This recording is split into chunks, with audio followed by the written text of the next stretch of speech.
Okay then, last night was WWE's final pay-per-view of this year. TLC Tables, Ladders and Chairs 2010.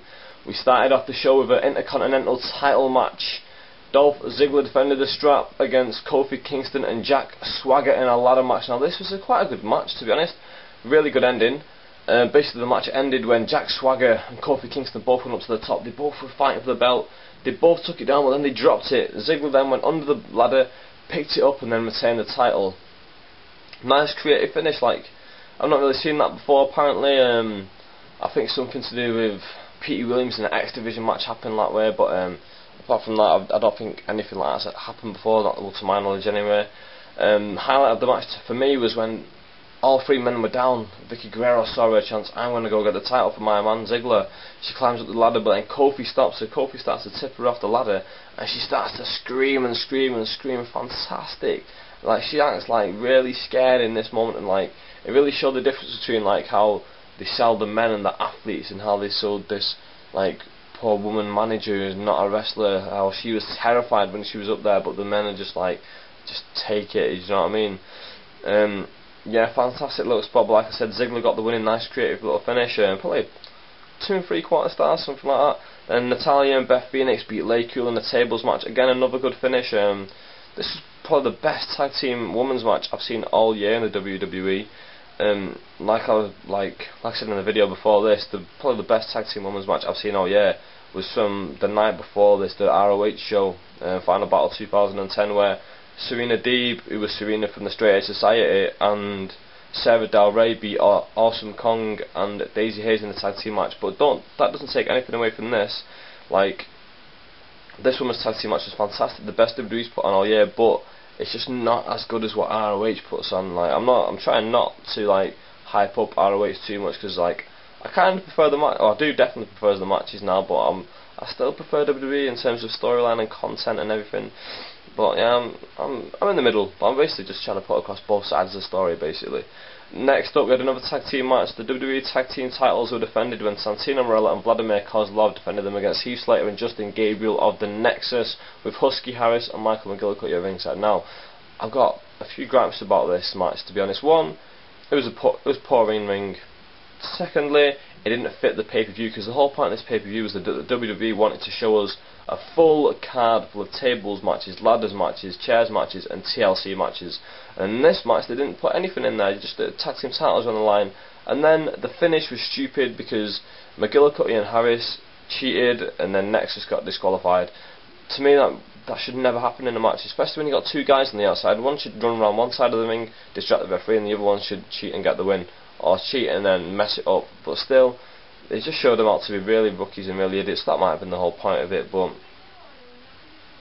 yeah, just didn't really make sense. Sorry, I just thought I was being shouted downstairs in by my mum, but turns out she wasn't talking to me, it doesn't matter. Anyway, next up we had John Morrison against Sheamus. Now, let me tell you something about John Morrison and my personal feelings towards the character of John Morrison and how they're booking him. But I think he's alright. He's an alright wrestler, you know. He does a lot of innovative moves for his parkour, but this is where my problem lies with him, is that they really hype up the fact that he does parkour and the fact that he uses parkour to beat wrestlers, which basically, like, it's basically telling us that if you can do parkour, you're going to beat somebody in a wrestling match who's doing wrestling. Do you know, if you understand what I'm saying there? They're basically saying that parkour is a better art form than professional wrestling, to such an extent that if you can do parkour, you can come into a wrestling environment and dominate a wrestling environment and beat a wrestler at wrestling if you do parkour. And it's sort of like spitting in the face of the wrestling fans and insulting our intelligence to think, wow, parkour is a lot better than wrestling. No, obviously you need to do parkour. If you did parkour, you'd be a lot better wrestler. And obviously it does help you. It does help like John Morrison become a lot better wrestler. It does help him do a lot more innovative things when he's in the ring. But it doesn't mean that like, wow, this parkour style is amazing. Like, they don't need to sell him as a parkour guy. They can just say that he does parkour, but in ring he's a fantastic wrestler. He does some great wrestling moves. They don't do that because they don't mention professional wrestling. It really gets on my nerves how they mention parkour, but they won't even say the word wrestling. It's really ridiculous. So yeah, in this match, it was the #1 contenders match for the world title, the Raw title. Basically, Morrison got the win over Sheamus, which leads up to the next match. At the Royal Rumble, Morrison will face the winner of either Miz or Orton, which straight away tells me that Miz is going to successfully defend the title in this match. It was a tables match. Miz defending the world title or the WWE title, I can't remember which one's which, against Randy Orton. This is an alright match. I'm not a big fan of the Miz, but I'm a really big fan of the way they're booking him at the moment. I personally didn't think that he should be given the world title, but when they did give him the world title, they're booking him in such a way that I'm really getting behind him. Now I'll explain after I tell you about the match. Basically, Orton, well, Alex Riley's obviously at ringside with the Miz. Orton puts Riley through a table while the referee's been bumped on the floor. Then out of nowhere, Miz hits the skull-crushing finale on Orton, throws Riley out the ring, puts Orton in the wreckage of the table, then gets the older referee and says, "Hey mate, look over there, look what I've just done to Orton." The referee looks up, sees Orton in the table, rings the bell. Miz retains the title. As he's walking away, the referee sees what happened on the big screen, so he restarts the match. Miz and Orton go back at it again on the outside of the ring. Orton throws Miz back into the ring. As Orton goes to climb into the ring, Miz throws Riley into Orton, which then puts Orton through the table behind him, and Miz wins the match, even though indirectly Orton went through the table through Alex Riley. Now a lot of people were up in arms about this, like, oh my god, I can't believe they're going to book the Miz to win the world title like this, I can't believe they're going to book him so weakly, why can't they just have him put Orton through themselves, like, do it some fluky way like that. What people don't understand is that you don't have to book every wrestler like the Bill Goldberg and the Bill Goldberg title run in '98. Was it? You don't have to book him like that. You need lots of different variations of wrestlers and champions. You can have the dominant champions, then you need these scruffy champions, these champions who are only just going to get the win. Like, you need people like the Miz to like scrape wins against Orton, because Orton's booked as one of the guys in WWE, along with Taker, Orton and Triple H. Those are the top 4 guys in the WWE. So you need to keep Orton looking strong, and by having him lose flukily twice in a row to Miz makes Miz look good, because Miz can outsmart Orton. He can use all the tricks that are up his sleeves. He's going to use everything that he can, because he's not as good as Orton, and he knows he's not as good as Orton, but he's going to tell everyone that he is as good as Orton, and he's going to cheat his way to beating Orton, so that tomorrow night, or tonight even, he can tell everybody, I know what, I beat Orton twice in a row last night, I am amazing, I am awesome, I am the world's champion and I'm here to stay. You know, now they're booking him really well in my opinion. Now, a lot of people don't agree with that, but I'm well behind it. Next off, we had the SmackDown World Title match. Edge beat Kane, Alberto Del Rio and Rey Mysterio in a TLC match for Kane's World Title. Edge is the new champion. And I've got another gripe about this. Yeah, the match was good. The match was well above average, not well above average, slightly above average, but a 3.25 star match. Highlight of the match for me was when Alberto Del Rio was bumped from the big ladder in the ring out to the floor, where he was supposed to go through 2 tables, and he missed the first one and only just scraped through the second one. So that was a heavy bump from Del Rio. I don't expect to see him on SmackDown this week, although it is a live one, so they probably want to put him on there in some form. But yeah, better than average match. But yeah, the problem with this was when they had Edge win it at the end, I didn't care whatsoever. I literally saw Edge win the title, and I just thought, I'm not bothered, because he's going to lose it at the Elimination Chamber at the latest. You know, I can't see him main eventing WrestleMania again. And like WWE, they just, the way they build the pay-per-views up, if you watch it with just blindness and just want to watch it for the night, then fair enough. It's like, wow, Edge won the title, wow, amazing. But if you watch it with like looking at how they're going to build things and what they're going to do at the Royal Rumble, and then what they're going to do at Elimination Chamber, and then what at WrestleMania, I don't think they're going to have Edge main event 2 WrestleManias in a row. They might very well do, but when somebody wins the title this close to Elimination Chamber, which is only 2 months away, it's February, end of February, mid-February when they're going to be doing it. When somebody wins it this close to Elimination Chamber, it just makes you think, like, what's the point? Because at Elimination Chamber, it's most likely that they're going to give up the title. Sorry, what am I saying? It's most likely that both titles are going to go to new guys. Sorry, I lost my train of thought there for a second. So, Edge winning the title just didn't mean anything to me, and especially again, I'm going to try not to harp on about Ring of Honor too much because of the WWE Force video. But yeah, it meant a lot on Saturday night, final battle when Davey Richards was against Roderick Strong. This was Davey's chance to win the title. Is he going to beat Roderick Strong finally? And it meant a lot, because the ROH title isn't thrown about a lot. I think there's only been about 10 ROH champions in like the 8 years they've been around, so you know they do it really well like that. But the way they throw the WWE title around is the way there's 2 titles. It just doesn't mean anything to me. And when Edge won the title, I literally thought, I'm not bothered, because someone else is going to win it soon, and then someone else will win it after that, and it doesn't really mean anything to me. So they really need to get rid of these 2 titles. They need to make like how they defend them a lot more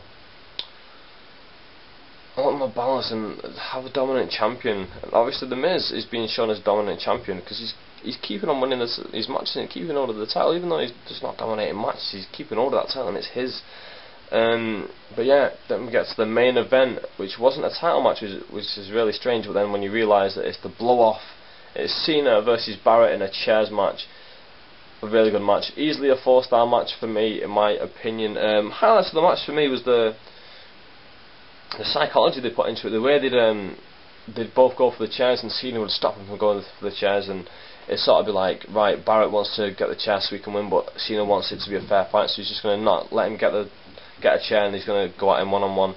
And then when Barrett finally did get a chair, this was the probably worst part of the match, was where he was stalking Cena around the ring with the chair, and he'd swing and he'd miss and he'd hit something else, and he'd just be like, oh, here we go, this is like slapstick humour, the kids are probably going to love this, like, why, Cena's getting away from him, it's so good. But like for everyone else, it's just like, oh, Barrett, come on, stop trying to do this stupid stuff. You could just see it happening a mile away, like Cena would back into the table, Barrett would swing, Cena wouldn't even be there for like 10 seconds before, and he'd still swing and hit the bloody table.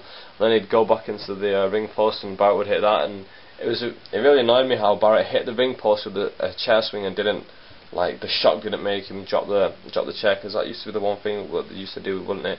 Where you'd swing, hit something metal, and then you'd have to let go because the vibration through your hands wouldn't let you keep hold of it. But yeah, basically Cena got the win by doing the attitude adjustment onto like 7 chairs. It was really like, yeah, it was really good how he just did him onto that.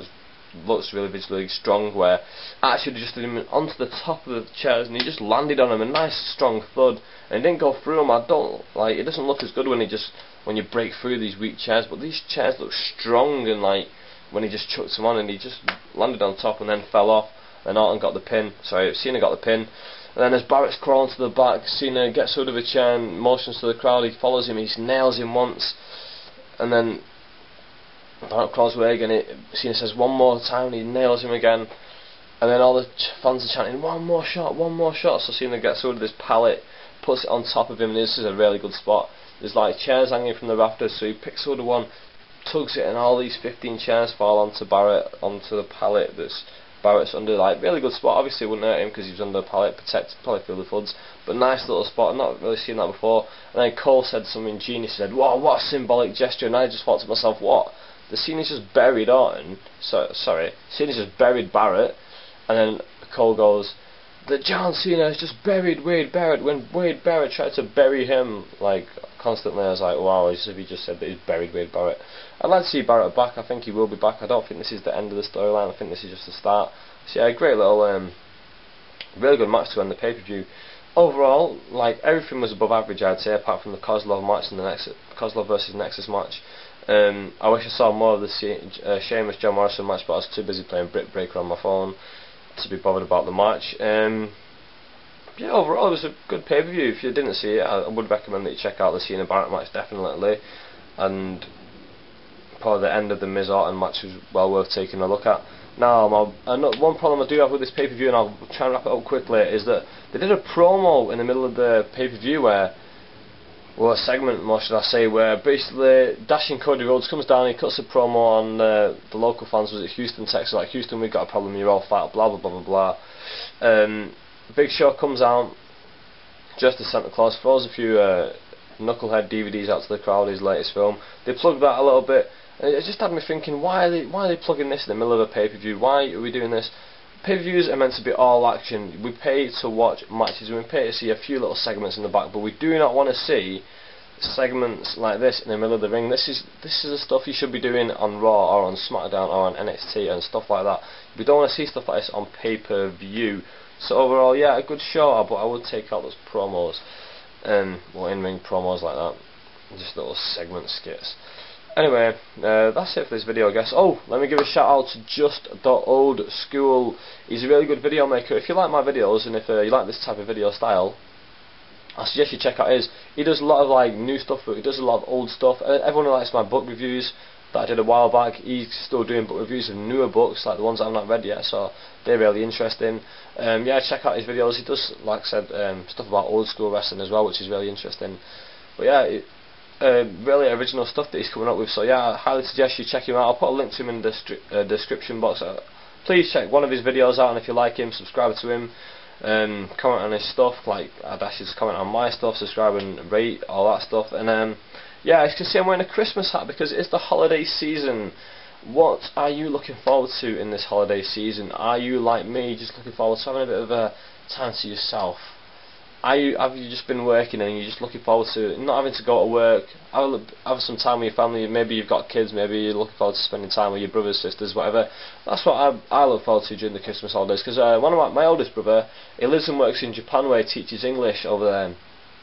So he's there year round, and he's only in England for like a fortnight over the year, and that's just at Christmas. This year he's only here for like 10 days.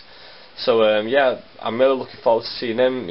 He arrived sometime today in London, so he should be here in like a few days. After seeing his mates and that up there. So yeah, that's what I'm looking forward to. I'm looking to see my brother. And what are you looking forward to? You might be like a kid, you might be under 16, you might be looking forward to like one WWE action figure you're going to be getting. Maybe you're going to get a bunch of action figures. Maybe you're going to be getting a WWE game. Maybe you're going to be getting something else. Let me know. I'll probably be getting a few WWE DVDs. If I do, I'll be sharing them on camera. I'll be telling you what I got, because you know, I like the Christmas spirit. I like the communal feeling of like people giving other people stuff and not expecting anything in return, but of course everyone does expect something in return nowadays. And yeah, so let me know. And with that, I wish you all Merry Christmas, because I don't know if I'll be making another video before then. And yeah, please comment, rate and subscribe, and I'll see you later.